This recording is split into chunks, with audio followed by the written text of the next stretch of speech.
এই সমীকরণে দ্বিতীয় রাউন্ড নিশ্চিত হয়ে গেল ব্রাজিলের। জেতা লাগবে না আর কোনো ম্যাচ। ম্যাথু কুনিয়া থেকে ভিনিসিয়াস জুনিয়রদের অবিশ্বাস্য খেলা, রীতিমতো হাইতিকে গোল বন্যায় ভাসিয়ে কেমন করে জয় তুলে নিল ব্রাজিল। একবার চলুন দেখে নেওয়া যাক যে সমীকরণে দ্বিতীয় রাউন্ড নিশ্চিত হয়ে গেল ব্রাজিলের। বিশ্বকাপে নিজেদের প্রথম ম্যাচে মরক্কোর বিপক্ষে ড্রর ফলে দেয়ালে পিঠ ঠেকে গিয়েছিল ব্রাজিলের। কতজনের কত সমালোচনা আর ট্রোলের শিকার হতে হয় সেলেসাওদের। তবে হাইতির বিপক্ষে যোগ্য জবাব দিল ব্রাজিল। মনে করিয়ে দিল তারা যে 5 বারের বিশ্ব চ্যাম্পিয়ন, তারা কখনো হারাবার নয়।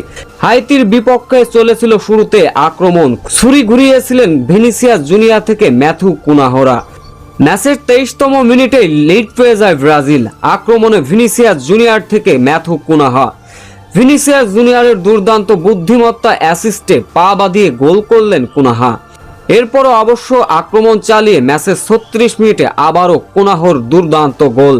জোড়া গোলে বুনো উল্লাসে মেতে উঠলেন ম্যাথু কুনাহা থেকে ভিনিসিয়াস জুনিয়ররা। এরপর প্রথমার্ধে একের পর এক আক্রমণ ব্রাজিলদের।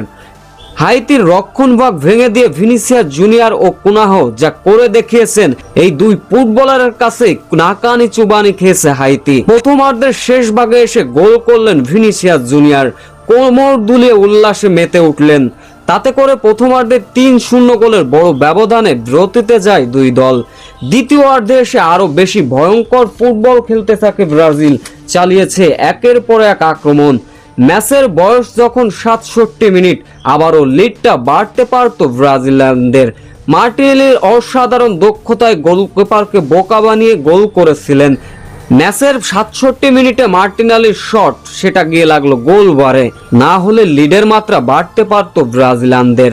এরপর ম্যাচের বয়স যখন 77 মিনিট, এবার এনরিকের আক্রমণ। ডিবক্সের ভিতর একাই বল টেনে নিয়ে আসলেন, গোলকিপার ছাড়া ছিলেন না আর কেউ। এনরিকের দুর্দান্ত বুদ্ধিমত্তায় গোল হলো, সেটা দেখা যায় অফসাইড।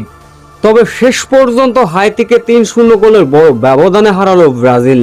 সেই সঙ্গে যে সমীকরণে দ্বিতীয় রাউন্ড নিশ্চিত হয়ে গেল ব্রাজিলিয়ানদের। চলুন এক নজরে সেই সমীকরণটা দেখে নেওয়া যাক। বিশ্বকাপের মঞ্চে এখন পর্যন্ত 2টা ম্যাচ খেলেছে ব্রাজিল, যেখানে 1 ড্র 1 জয়, পয়েন্ট হচ্ছে 4।